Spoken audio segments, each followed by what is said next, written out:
This episode of Terra Arcana is sponsored by Engine Books, an independent publishing company based in Newfoundland. Engine's mission is to promote literary expression and the medium of literature regardless of genre, setting, or style. They believe that independent authors from Atlantic Canada and the world over offer some of the best, most imaginative, most exciting, and transcendent fiction available on the market. Engine Books shares Terra Arcana's fascination with the weird, the uncanny, and the unsettling in local culture. Their titles include the Terror Nova anthologies of short horror stories by local authors, Ali House's novel The Hunters and the Hunted, and Brad Dunn's upcoming anthology of the suburban Gothic. If your tastes run more towards fantasy and the Fae world, try the anthologies Fairy Tales from the Rock and Fantasy from the Rock, or David Lynch's fantasy trilogy beginning with All Things Broken. Whatever you like to read, you can find books you'll love at enginebooks.com, and keep an eye out for their table at local markets in the St. John's area.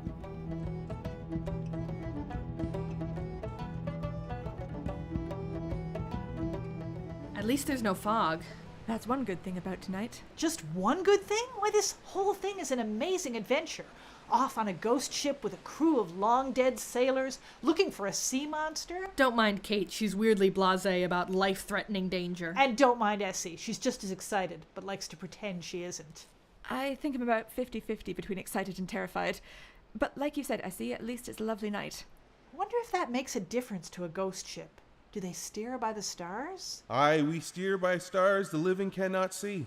Moonlight or fog makes no difference to us. Huh, Captain, you startled me. Now, young Tish, I suppose you could call me grandfather if you wanted. We won't worry about leaving out a few greats. People called me captain to my dying day. But those last years, they always said it like they pitied me. On account of everyone thinking I was touched in the head, you see. And that was all because of you telling them about the sea monster? 'Tis a lot to ask people to believe if they've never seen it. But for us who saw it, the memory of that night is burned into our brains. Every last man of us. How did you survive? When the creature attacked the vessel, she broke it into pieces. The main mast went down. Then she stove a hole in the side of the ship. I was thrown clear off the deck, and I found myself in the water, clinging to a piece of the decking. Thought for sure I'd freeze before I drowned, but I managed to climb up on top of that piece of wood, soaking wet as I was. By the time I knew I was alive, I wish I was dead, for by then I could see that all my crew were drowned. Just drowned? The sea monster didn't, eat them or anything? I never thought she had the taste of human flesh. Even all this time afterwards, I'm not certain she even meant to attack us. More like the ship was in her way. It felt to me like she never paid no mind to us at all. More like if we was a bunch of scarecrows set up on the deck of the ship. You think her anger was directed at the ship itself? I cannot say what might be in the mind of such a creature, ma'am. And yet you said you came to us with a warning that the creature from the deep had risen again? Have you seen her again lately? We saw her again. I don't know about lately. 'Tis not as if time has any meaning out here. But what could a sea monster want with me? Captain, there's something up ahead. Another ship? No, sir. It looks just like the sea monster. The way she looked when we saw her before. You women, get below deck. This is no place for passengers, especially ladies. What rubbish, Captain! You said you were sent to summon us. What good are we in facing the sea monster if we're hiding below decks? I don't know. I thought I was meant to bring the living aboard to help us fight her. But what can you do? Any more than we can? I've only brought ye all into danger. Tish, come with me. You're the captain's descendant. You're the one he brought back into the spirit world. You and I and the captain are going to face down this thing and see what it wants. Are we sure it wants anything other than to smash up the ship? She can't hurt the ship this time. 'Tis made of dreams and spirit, not wood and sailcloth. Okay, but we're still real flesh and blood. Me and Kate and Essie. Let's not forget that.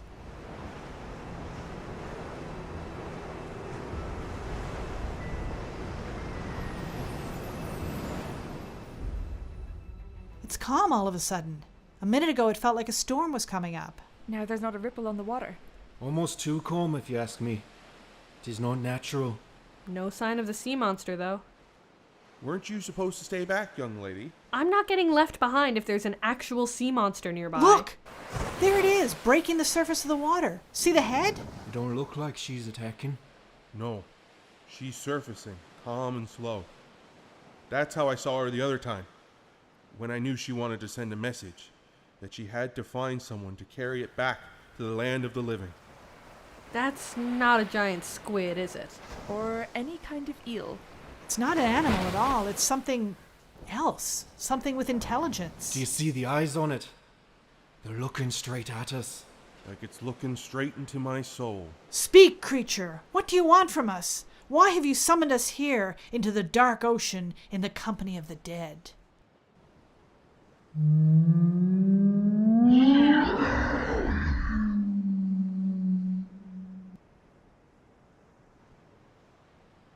Well, you got her to speak. For all the good it does us. Can't make no sense out of it. No, it's no human language. I suppose the creature has its own kind of speech, like the whales and dolphins. Intelligent, perhaps, but not intelligible to us. What do you mean? You know, just that it's a beautiful sound, like it might mean something, but there's no way to translate it. You mean the rest of you didn't understand it? Wait, you did understand it, Tish? Of course I did. She said, "Who comes into my secret chambers?" Wait, you can hear words, not just that noise? It was like I could hear the noise with my ears, but the words inside my head.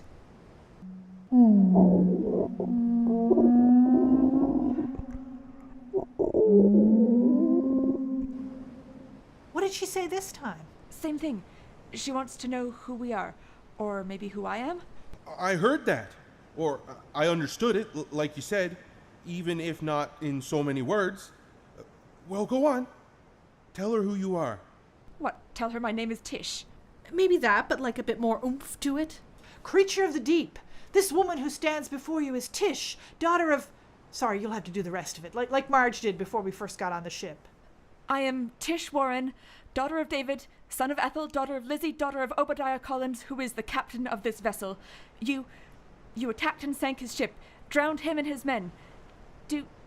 Can you understand what I'm saying?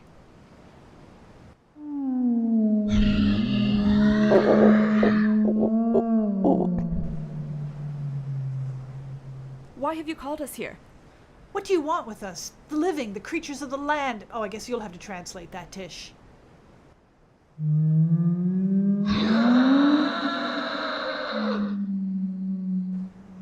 No, she understands you. All of you, the living and the dead, just fine. It's just that only myself and Captain Collins, great-great-great-grandpa, whatever you want me to call you, we're the only ones who can understand her.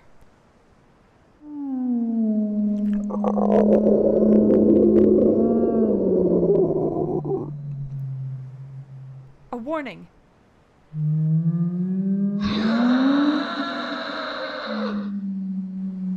Okay, I'm just gonna try to translate what she says, I guess.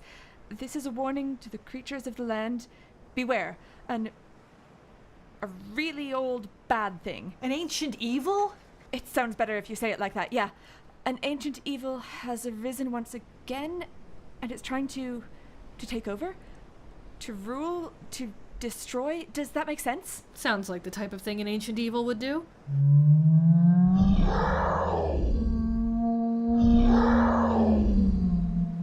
She didn't like that. She says no joking, no lightness. This is a heavy thing, a dark thing. We must take it seriously. All the ocean, all the creatures in the ocean, or maybe she just means the whole ocean itself. It's all suffering, like it's in pain.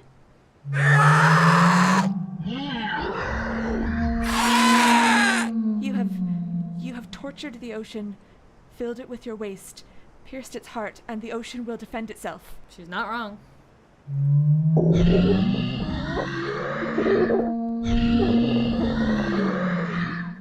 If this ancient evil is allowed to rise again, things will get worse. Much, much worse. I'm sorry, I'm only getting the meaning, not the actual words. It could be too late for the ocean if they cannot defeat this bad person. Person? Is this ancient evil something human? I'm not sure she understands that, but...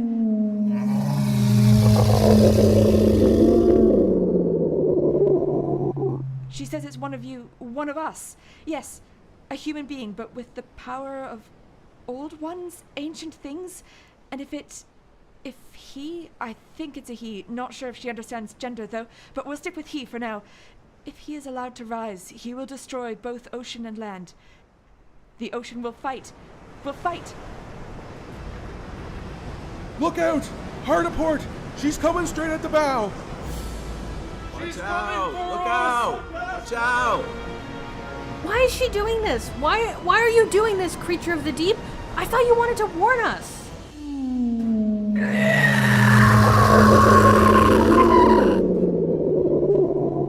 She says, warning us isn't enough. Our deaths will be the warning. Everyone will know that the ocean is angry, that they must rise up and defeat the ancient evil or the sea will claim more lives. Honestly, if we die out here, I don't think that's gonna be the takeaway. Will anyone even know what happened if we die out here? We're on a ship that doesn't even exist. It's a ghost ship. Who's gonna know if a ghost ship sinks? Everyone will think we just disappeared, never came home. Only Mrs. Kenny knows about the ghost ship. And Abby. I told Abby. Hell no, there's no way that's going to be my last text to Abby. Oh, great one. Oh, wise one. We hear your message. We get it. Your power, your strength, and all that. We know you're very, very powerful and also very angry. But if you don't spare us, then nobody will ever know what you wanted to tell us. Take cover! Get away! Take cover! Hold on!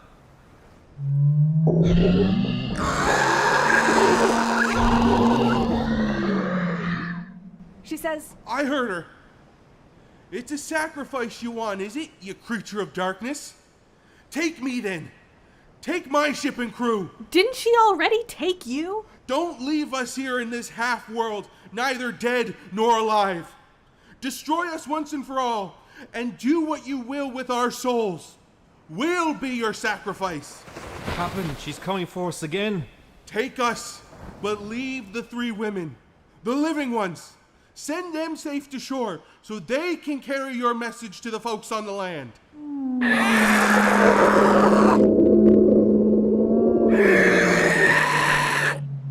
There's no hope for the ship. She won't let it go. Won't let anyone aboard it live. you lied to us, sea creature. You lured us out here saying you had a message, and now you're going to kill us all? Even the ones who are already dead. The boat! The lifeboat! Maybe if we lower the boat. Tish, you and the other 2 get aboard the boat. Shouldn't we stay and fight? As long as you're aboard this ship, you take orders from the captain. If this creature's bent on destroying us who are already dead, we'll go down fighting. But we got to get the living safe to shore. Promise us safety. We can't deliver your warning if you kill us.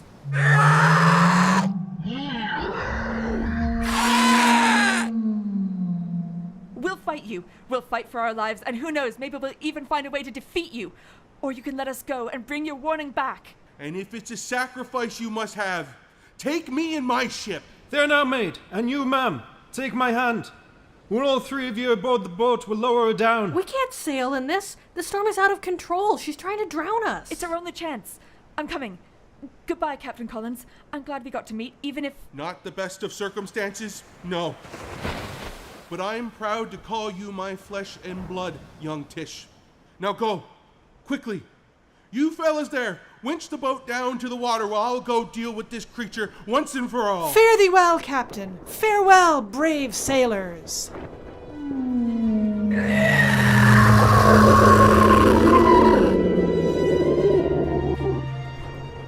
And goodbye, sea monster. I really don't think she means any harm. She's just like a wild animal that's trapped and hurt and lashing out. Tish, grab the other oar. We've got to put distance between us and the ship. Yes, and we need to get some distance between us and whatever's going to happen. Oh no, is it gonna rain? I can't see anything. The boat, the monster, it's all a blur. But the sea is calmer here. That's something to be thankful for anyway. Look, in the lightning. Did you see it? The ship? I saw the silhouette of it, just for a second. Look over there. If we get more lightning, maybe we can see something. It's further away now. Look, there it is. And there she is. The monster. Oh my god, the ship is sinking. Captain Collins is finally going to go down with his ship. Maybe this time they'll truly be at rest. All of them.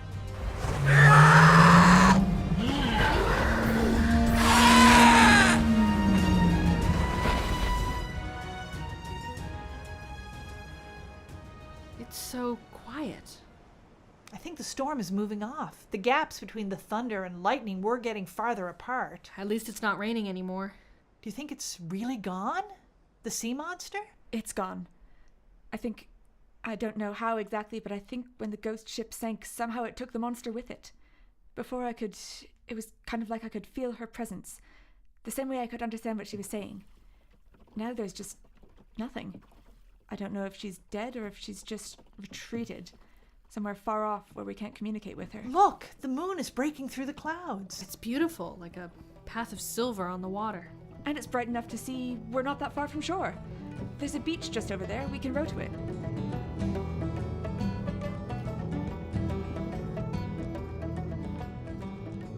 So the good news is we're alive, more or less dry, and the sun's coming up. The bad news is I haven't got a clue where we are. Nor have I. For that matter, I'm not even sure what day it is. It's 7 a.m. What day? Today.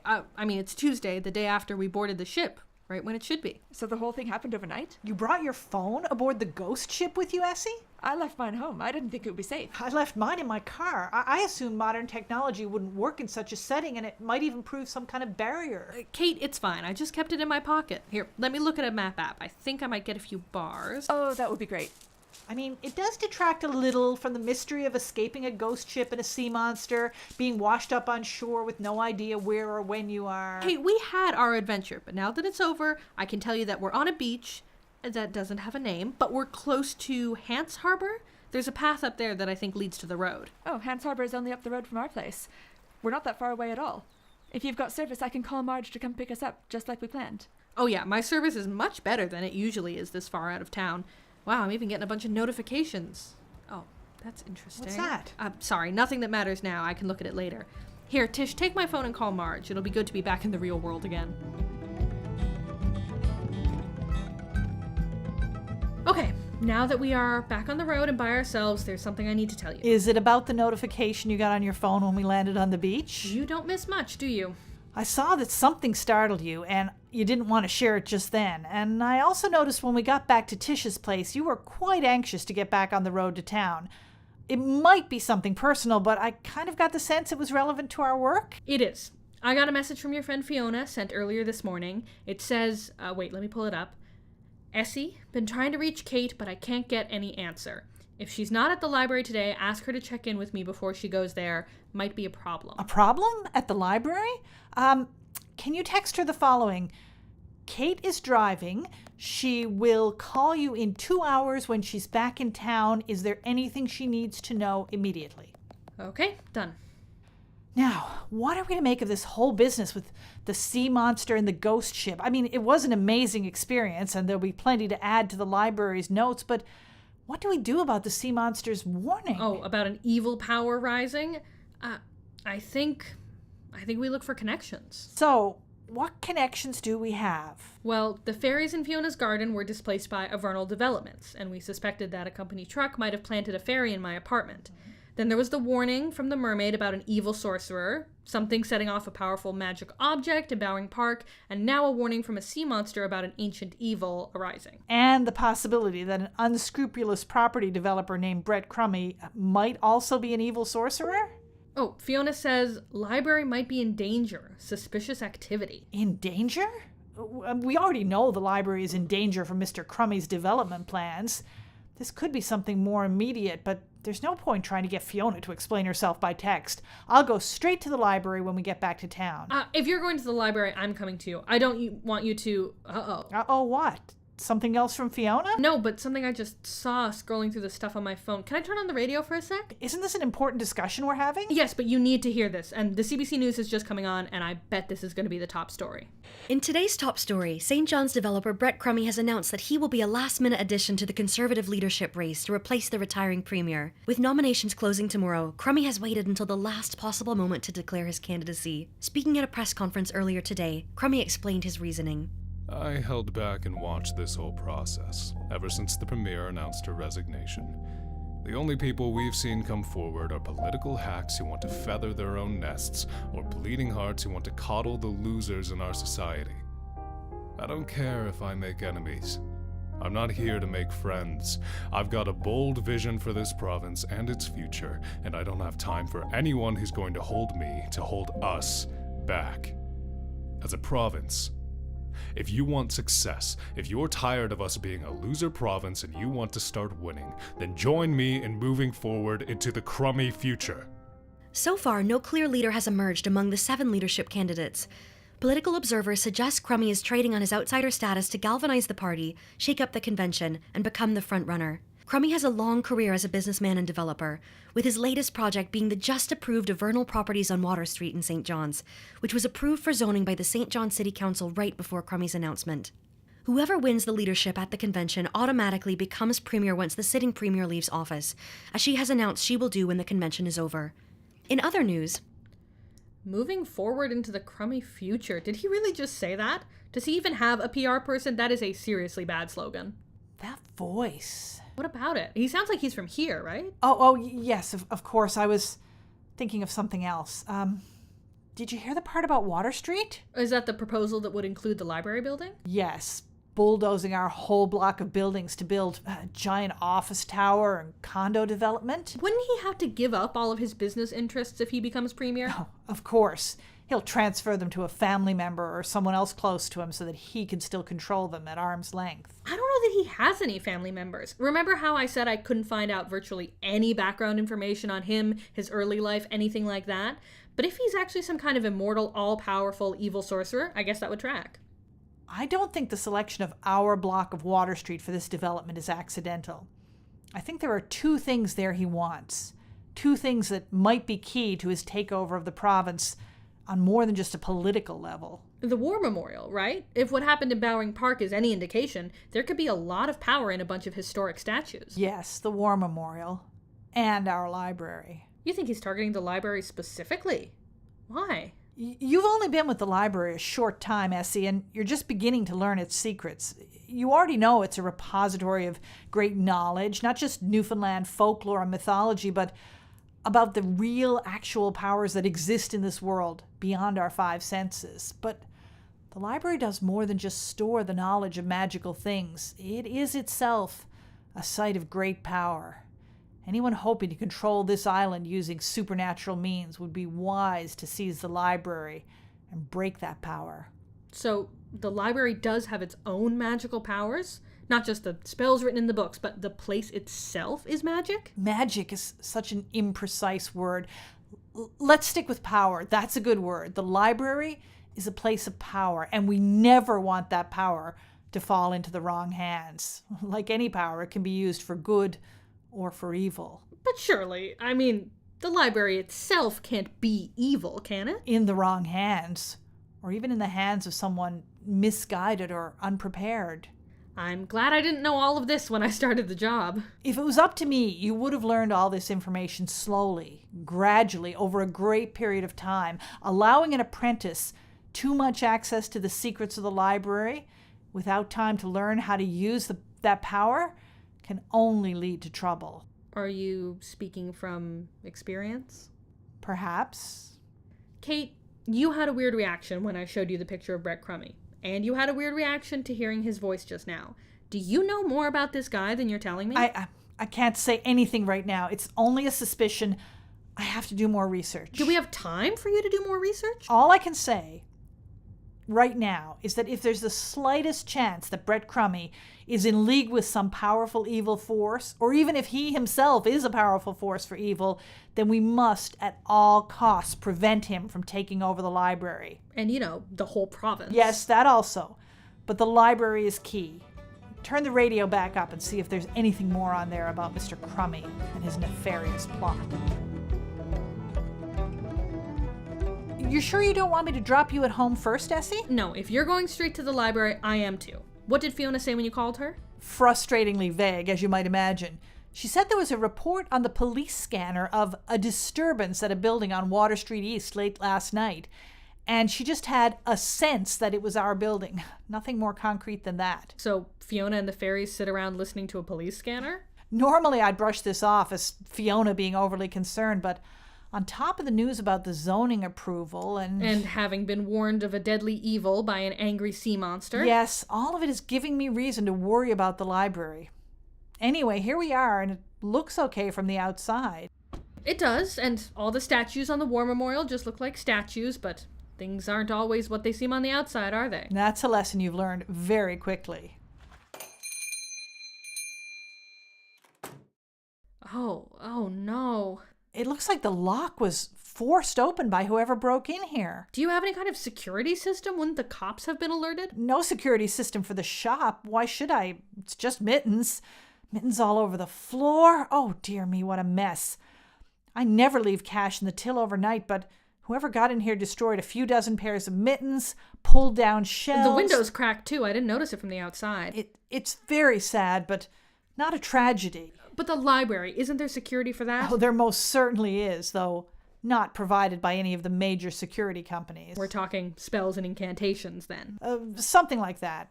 At any rate, if some common criminals broke in to vandalize the mitten shop, they wouldn't be able to get through the door that leads to the library. And indeed, the door hasn't been tampered with.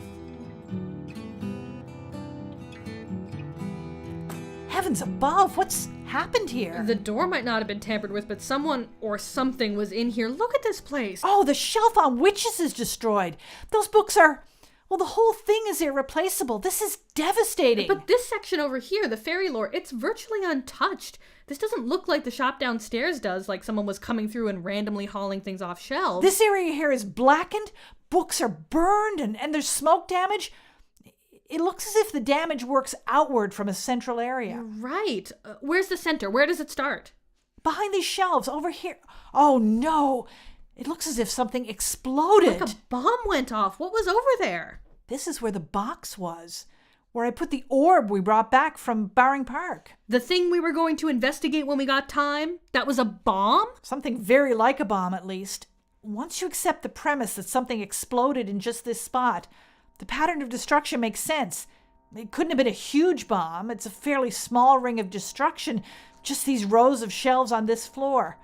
Not powerful enough to damage the structure of the library itself, but certainly powerful enough to send a message. So, was someone in here? I can't tell for sure, but my inclination is to think nobody's been in here. If they were, they could have done a lot more damage. The orb might have had a built-in timing device, or been triggered remotely, perhaps by whoever broke into the shop. It can't have just gone off randomly, could it? Like if it was magically unstable? I don't know. I might have thought that, if not for the break-in. But the two occurring together last night, I can't see this as a coincidence. You may be right that some things are just coincidences, but not this. Someone is deliberately attacking the library. Is it Brett Crummy? It may be. We have so much more to learn, and I fear there's not much time in which to do it. So, what do we do next? What time is it? It's almost 7 p.m. Feels much later, but I suppose whatever you described last night as, it certainly wasn't restful. Here's what I think we do next. We each go home, get a proper supper, and have a good night's sleep. Really? But there could be... whoever it is could attack again overnight. It's possible, but neither of us is in any condition to fight evil forces right now. Never underestimate the power of a good meal and a night's rest when readying to combat the forces of darkness, Essie. I'll drop you off at your place, and tonight we'll both try to get some rest before we meet here tomorrow and figure out how we fight back.